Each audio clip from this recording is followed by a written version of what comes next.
Hello दोस्तों। आज 14 जुलाई है और आज हम लोग देखेंगे द हिंदू न्यूज़पेपर के आर्टिकल्स का क्या क्या इंपॉर्टेंट आर्टिकल्स हैं हम लोग के एग्जाम के लिए।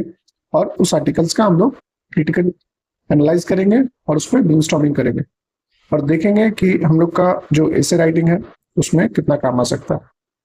ये सेशन आपका CAPF AC और सिविल सर्विस दोनों के लिए इंपॉर्टेंट है। तो चलिए पहला आर्टिकल देखते हैं। The right path for Indian nuclear power development.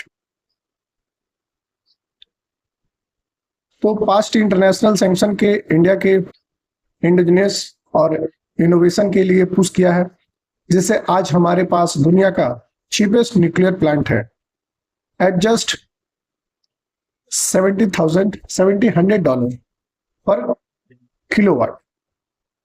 तो हमने हाई कॉस्ट और टेक वल्नरेबिलिटी से बचने के लिए बहुत इंपॉर्टेंट डिपेंडेंट नहीं करना चाहते हैं, उन्हें इंपोर्ट पे डिपेंडेंट नहीं रहना चाहते हैं, बल्कि अपने खुद से लाइट वाटर आपका रिएक्टर डेवलप करना चाहते हैं, जिससे आपका 2047 तक 100 गीगावाट कैपेसिटी का एम्बिशियस जो टारगेट है वो अचीव करने के लिए प्राइवेट सेक्टर को पार्टिसिपेशन करना बहुत जरूरी है।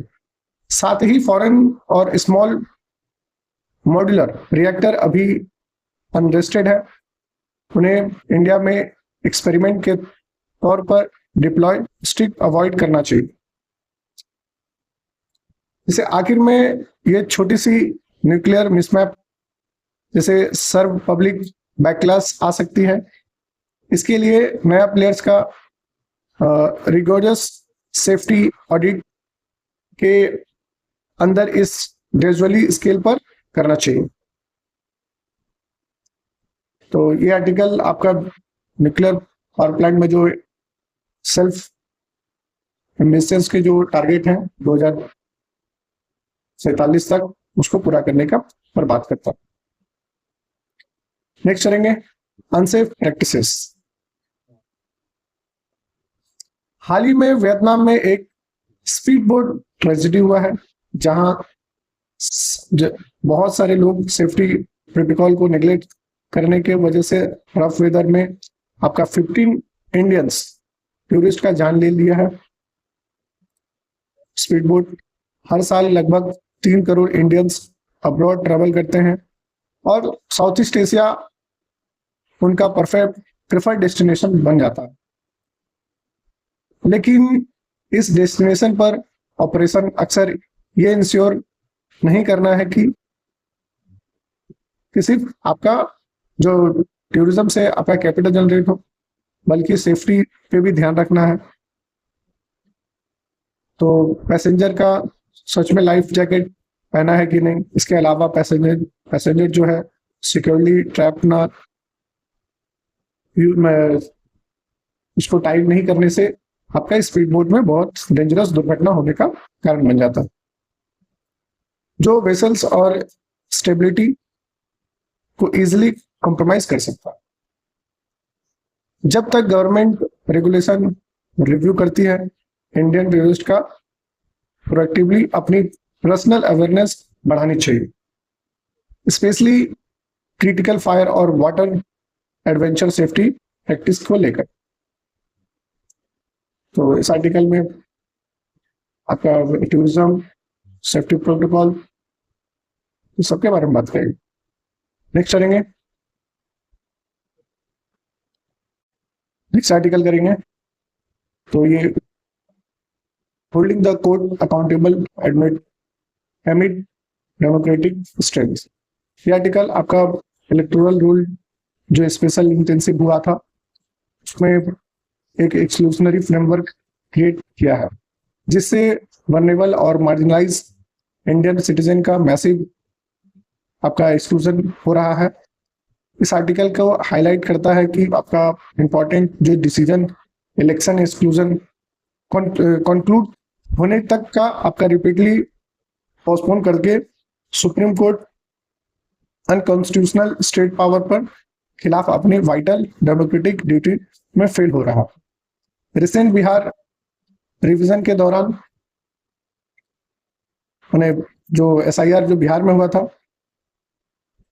इसमें जुडिशरी ने इंडिपेंडेंट रिव्यू को फोरम नहीं मैंने करने के बजाय आपका इलेक्टोरल प्रोसेस में एक्टिवली एडमिनिस्टर किया है। साथ ही एक इस कॉम्प्लेक्स डिस्प्यूट में आपका मैंने जो जजमेंट करते वक्त आपका मास लिटरेसी और एक्सट्रीम पॉवर्टी जैसे वाइटल सोशल रियलिटी को कंप्लीटली ओवरलुक कर दिया गया। इनमें जब कोर्ट अनचेक एक्सक्लूसिव एक्शन को आइडियोलॉजिकल लेजिटिमेसी और देते हैं, तब तक पॉलिटिकल और अपोजिशन को इस इंस्टीट्यूट एप्लीकेशन में आपका थ्रोली इवैल्यूएट करना चाहिए। नेक्स्ट करेंगे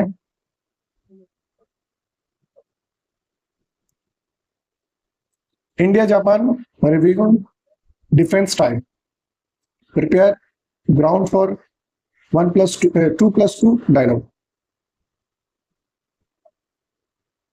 हाल ही में आपका इंडिया और जापान ने टोक्यो में अपना 8 डिफेंस पॉलिसी डायलॉग होल्ड किया है, जहां उनके अपनी रैपिडली एक्सपेंडिंग और बायलैटरल डिफेंस टाई को एक्सटेंसिवली रिव्यू किया है।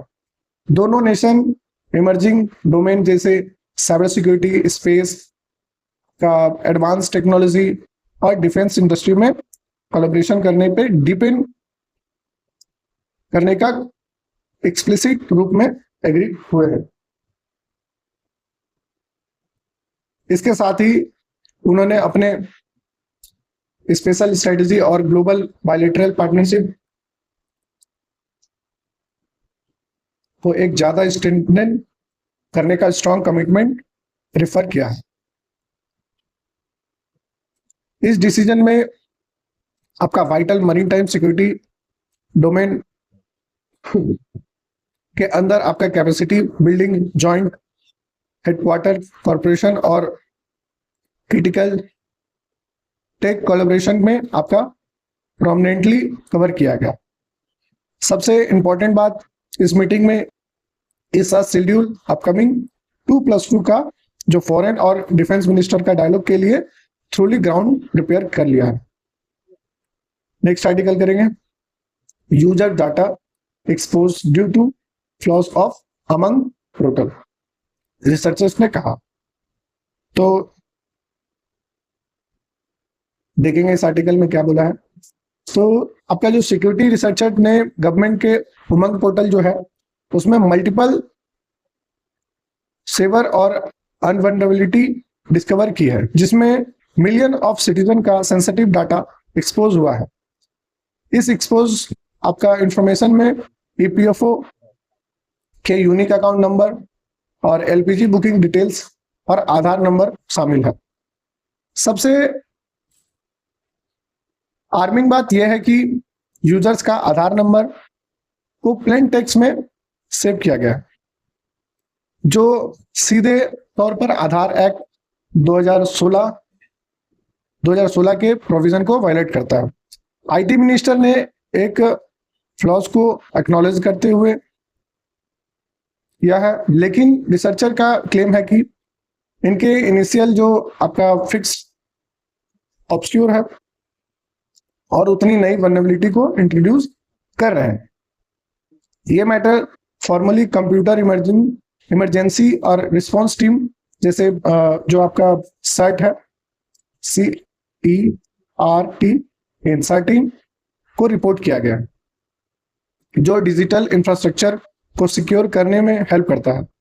एग्जाम प्रिपरेशन से साइबर सिक्योरिटी और डाटा प्राइवेसी GS पेपर 3 के लिए एक बहुत इंपॉर्टेंट केस स्टडी है। नेक्स्ट करेंगे trade deficit jumps 4-fold in June on sharing imports. तो जून 2026 में इंडिया का ओवरऑल ट्रेड डेफिसिट 4 गुना बढ़कर आपका $15.3 बिलियन पहुंच गया है। डाटा शो करता है कि हमारे ओवरऑल एक्सपोर्ट 9.5% ग्रो होकर आपका 73% $73.4 बिलियन तक हुआ है, जबकि टोटल इंपोर्ट नियरली आपका 27% सर्च करके आपका 88.8% जो बिलियन डॉलर है हो गया है।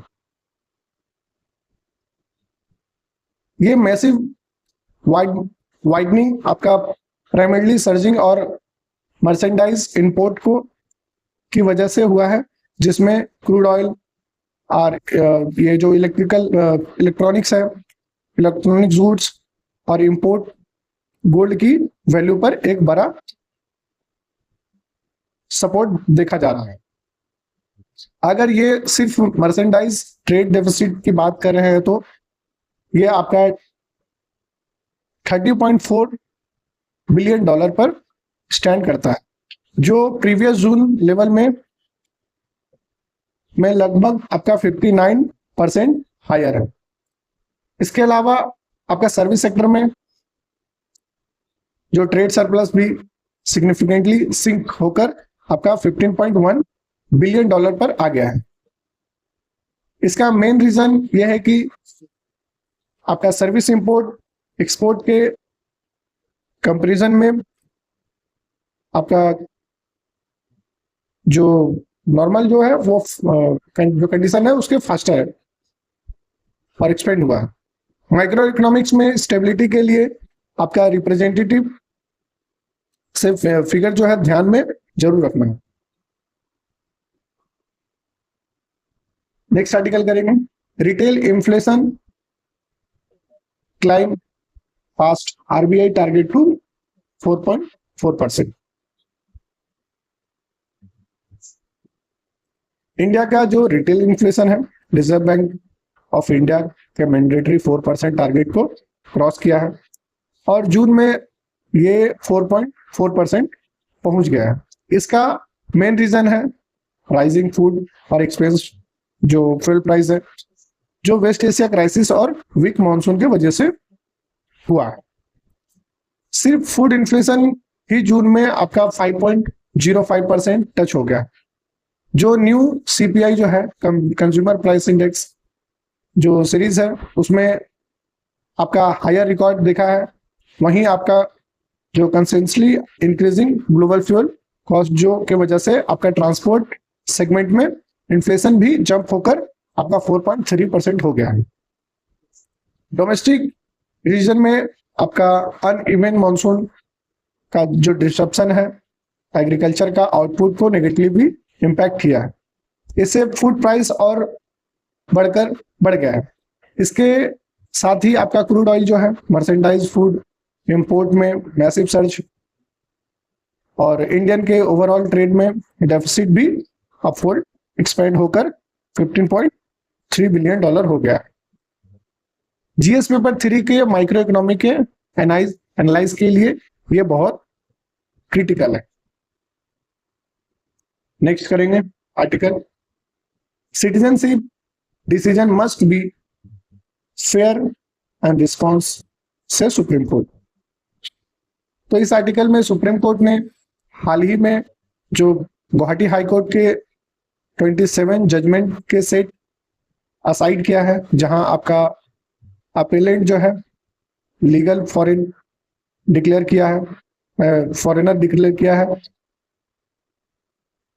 जो फॉरेनर डिक्लेयर किया गया था वो आपका कोर्ट ने एम्फसाइज किया है कि सिटीजनशिप डिटरमाइन करने का प्रोसेस फेयर है, लॉफुल है और रिजल्ट होना चाहिए, ना कि आपका मैकेनिकल या आर्बिट्री होना चाहिए।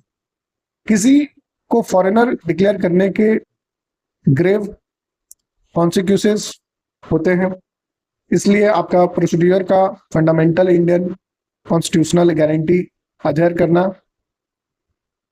चाहिए। सुप्रीम कोर्ट ने आपका स्पेशली से जो केसेस है उसको वापस फॉरेनर ट्रिब्यूनल में भेज दिया गया है, ताकि सभी जनरली जो फेयर हियरिंग है अपॉर्चुनिटी मिले सबको। हालांकि स्टेट का जो फॉल्स सिटीजन क्लेम होने का जो लेजिटिमेट इंटरेस्ट है पर कंप्लीटली आर्बिट्री एक्शन का स्टेटरी से नहीं मिल सकती। कोर्ट का क्लैरिफाई किया है, कोर्ट ने क्लैरिफाई किया है कि केस का रिमांड करने का मतलब अपीलेंट का इंडियन सिटीजन क्लेम को ऑटोमेटिकली अफर्म करता है, अफर्म करना नहीं है। तो आज के आर्टिकल इतने माने जो इम्पोर्टेंस है वो हम लोग ने कवर किया है। तो मिलते हैं नेक्स्ट वीडियो में कल। थैंक यू सो मच, धन्यवाद, जय हिंद दोस्तों।